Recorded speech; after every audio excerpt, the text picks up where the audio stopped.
Operation కర్రిగొట్ట ఒకవైపు సైలెంట్గా కొనసాగుతున్నటువంటి వేళ ఛత్తీస్గఢ్లో మావోయిస్టులు ఘాతుకానికి పాల్పడ్డారు.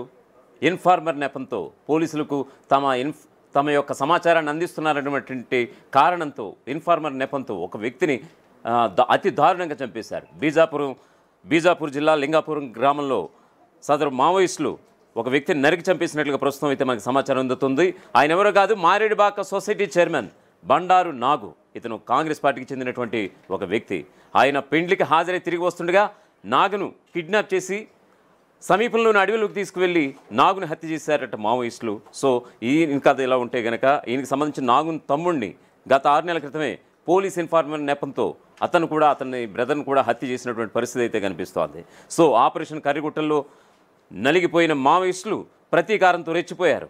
ఛత్తీస్గఢ్లోని బీజాపూర్ జిల్లాలో ఒకే రోజు ఇన్ఫార్మర్ నెపంతో 4గురిని హత్య చేశారు. ఆపరేషన్ సింధూర్ నేపథ్యంలో సిఆర్పీఎఫ్ బలగాలు కర్రిగుట్టల నుంచి వెనుదిరిగిన వెంటనే ఈ ఘటన చోటు చేసుకోవడం సంచలనంగా మారింది. ఇన్ఫార్మర్ నెపంతో ఓ కాంగ్రెస్ లీడర్ను మావోయిస్టులు హత్య చేశారు. ఛత్తీస్గఢ్ రాష్ట్రంలోని బీజాపూర్ జిల్లా ఉసూరు బ్లాక్కు చెందిన కాంగ్రెస్ కార్యకర్త బండారు నాగా మారేడుబాక సొసైటీ చైర్మన్గా ఉన్నారు. ఆదివారం లింగాపురంలో ఓ పెండ్లికి హాజరై ఆయన ఇంటికి తిరిగి వస్తున్న సమయంలో మావోయిస్టులు అదును చూసి ఆయనపై అటాక్ చేశారు. ఆయన్ని పట్టుకుని వెంటనే లింగాపురం సమీపంలోని అటవీ ప్రాంతంలోకి తీసుకువెళ్ళి అతి దారుణంగా చంపేశారు. తర్వాత సమీప అడవుల్లోకి తీసుకువెళ్ళి తమ సమాచారం పోలీసులకు చేరవేస్తున్నామంటూ కత్తులతో పొడిచి చంపేశారు. స్థానికుల సమాచారంతో ఉసూరు పోలీసులు కేసు నమోదు చేసి దర్యాప్తు ప్రారంభించారు. కాగా 6 నెలల క్రింద బండారు నాగా చిన్న తమ్ముడు తిరుపతిని సైతం ఇన్ఫార్మర్ నెపంతో మావోయిస్టులు హత్య చేశారు. పామేడు పోలీస్ స్టేషన్ పరిధిలోని కంచాల, మేనగట్ట గ్రామాల్లో మరో 3గురిని ఇన్ఫార్మర్లుగా పేర్కొంటూ ఆదివారం రాత్రి హత్య చేశారు. హత్యకు గురైన వారిలో ఒక ఉపాధ్యాయుడు, అలాగే వంట మనిషి, అలాగే స్థానిక గ్రామస్తుడు కూడా ఉన్నట్లుగా కూడా పోలీసులకు సమాచారం అందింది. మరొక వైపు మావోయిస్టులు ఓ గ్రామ ఉప సర్పంచ్ను హత్య చేసిన ఘటన ఛత్తీస్గఢ్ రాష్ట్రం బీజాపూర్ జిల్లాలో గత మంగళవారం రాత్రి చోటు చేసుకుంది. పోలీసులు తెలిపిన వివరాలు ఎలా ఉన్నాయి? బీజాపూర్ జిల్లా బంజర్గుండ పోలీస్ స్టేషన్ పరిధి తార్లగూడ ఆధారిత బెన్పల్లి ఉప సర్పంచ్ ముచకి రామ మంగళవారం రాత్రి ఇంట్లో నిద్రిస్తున్నాడు. గ్రామీణ దుస్తుల్లో వచ్చిన 5గురు మావోయిస్టులు అతన్ని ఇంట్లో నుంచి బయటికి లాక్కొచ్చి ప్రజలు చూస్తుండగానే గొంతు కోసి దారుణంగా హత్య చేశారు. జగరగుండా పోలీసులు ఘటనా స్థలానికి చేరుకుని రామ మృతదేహానికి పోస్ట్మార్టం నిర్వహించారు. సో ఓవరాల్గా పరిస్థితి ఎలా ఉంది? ఒకవైపు సిఆర్పీఎఫ్ బలగాలు ఆపరేషన్ సింధూర్ పేరిట ఆపరేషన్ కర్రిగుట్టను విడిచి ఆపరేషన్ సింధూర్కి వెళ్ళినటువంటి సమయంలో మావోయిస్టులు ఇలా ప్రతీకార చర్యకు తెగబడుతున్నటువంటి పరిస్థితి అయితే కనిపిస్తోంది. ఇన్ఫార్మర్ల నెపంతో ఎవరైతే పోలీసులకు తమ సమాచారం చేరవేస్తున్నారన్న ఈ కారణంతో సుమారుగా దాదాపుగా 10 రోజులుగా సుమారుగా 4గురిని హత్య చేసినటువంటి కారణం అయితే కనిపిస్తోంది. సో ఓవరాల్గా దీనికి సంబంధించిన అప్డేట్స్ మా స్థానిక ప్రతినిధి వెంకటరత్నం అడిగి తెలుసుకుందాం. నమస్తే వెంకటరత్నం. ఇప్పటి వరకు ఇక్కడ ఆపరేషన్ కగర్ పేరిట కర్రగుట్ట అడవి ప్రాంతంలో పోలీసులు జల్లెడ పడుతున్నటువంటి నేపథ్యంలో ఇటు మావోయిస్టులకు పెద్ద దెబ్బనే అనుకోవచ్చు. ఎందుకంటే ప్రధాన నేతలందరూ కర్రగుట్టలో ఉన్నారన్నటువంటి సమాచారంతో ఇప్పటికే బలగాల మీద బలగాలు, ఇటు డిఆర్ఎఫ్ బలగాలతో పాటు సిఆర్పిఎఫ్ బలగాలు, అలాగే కేంద్ర బలగాలతో పాటు ఛత్తీస్గఢ్ పోలీస్ బలగాలు కూడా విస్తృతంగా గాలిస్తున్నటువంటి పరిస్థితి. 21 రోజుకు చేరుకున్నటువంటి పరిస్థితుల నేపథ్యంలో అనేక కీలక పరిణామాలు ఇక్కడ చోటు చేసుకుంటున్నాయి. వీటన్నిటి నేపథ్యంలో ఇక్కడ మావోయిస్టులు కూడా ప్రతి దాడులకు కూడా పాల్పడుతున్నారు. ఎందుకంటే మావోయిస్టులకు సంబంధించినటువంటి స్థావరాలకు పూర్తిగా పోలీసులకు సమాచారం ఇస్తున్నారు, పోలీసుల ఇన్ఫార్మర్లుగా మారుతున్నారన్నటువంటి నెపంతో ఇప్పటి వరకు గత 1 రోజుల వ్యవధిలోనే 4 నాయకులను కూడా అంటే ఇన్ఫార్మర్ల పేరుతో 4గురిని హత్య చేసినటువంటి పరిస్థితి. ఛత్తీస్గఢ్ లో మాత్రం ఇక్కడ ఇటువంటి పరిస్థితి ఉండడంతో ఛత్తీస్గఢ్ చుట్టుపక్కల అటవీ ప్రాంతాల్లో కూడా కొంత కలవరం రేగుతుంది. ఇక్కడ ఇటువైపు ఒకవైపు పోలీసులు, మరోవైపు ఇటు మావోయిస్టులు, ఇద్దరి మధ్య ఆదివాసీ గూడాలు నలిగిపోతున్నటువంటి పరిస్థితి. వీటన్నిటి నేపథ్యంలో కూడా ఇక్కడ బీజాపూర్ జిల్లా లింగాపురంలో చూసినట్టయితే ఇక్కడ మావోయిస్టులు లింగాపురంలో ఒక మారేడుబాక సొసైటీ చైర్మన్ బండారు నాగును హత్య చేశారు. ఒక పెళ్లికి హాజరై వేస్తున్నటువంటి ఆ క్రమంలో అతన్ని మావోయిస్టులు కిడ్నాప్ చేసి దాదాపు సమీపంలోని అడవుల్లోకి లాక్కెళ్లారు. అక్కడ దాదాపు ఇదే విధంగా హత్య చేశారు. ఇదే క్రమంలో కూడా 6 నెలల క్రితం కూడా ఇన్ఫార్మర్తో నాగ తమ్ముడు కూడా హత్య చేయబడ్డారు. అయితే ఇది ఒకే ప్రాంతంలో కాదు, మన కొత్తపల్లి ప్రాంతాల్లో కూడా ఇన్ఫార్ నెపంతో యువకుడిని కూడా హత్య చేయడము, దాంతో పాటు ఈ ఆపరేషన్ కర్రెగుట్టలోని ఎఫెక్ట్ అంతా ఎట్లా పడుతుందంటే ఎవరైతే ఇన్ఫార్మర్లుగా మారి తమ స్థావరాలను అంటే మావోయిజం ఉనికికే ప్రశ్నార్థకంగా ముప్పు తీసుకొస్తున్నారన్నటువంటి దాంతో ఇటు మావోయిస్టులు కూడా చాలా ఆక్రోషంతో ఉన్నారు.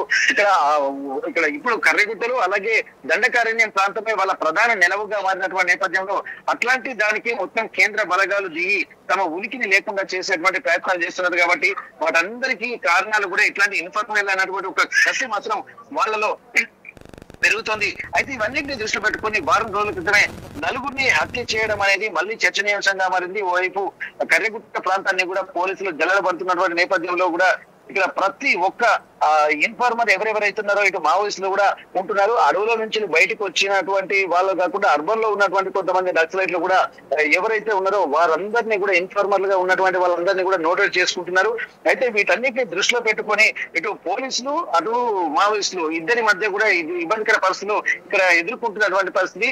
గత కొద్ది రోజుల క్రితం కూడా గ్రామ ఉప సర్పంచ్ ని 3 రోజుల క్రితమే గ్రామ ఉప సర్పంచ్ ని కూడా హత్య చేసి బీజాపూర్ జిల్లాలో మొన్న మంగళవారం నాడు చోటు చేసుకుంది. అయితే బీజాపూర్ జిల్లా జాగర్గూడ పోలీస్ స్టేషన్ పరిధిలో తార్లగూడ ఆధారిత బెన్పల్లి ఉప సర్పంచ్ ఉచకి రామును కూడా మంగళవారం రాత్రి ఇంట్లో నిద్రిస్తున్నారు.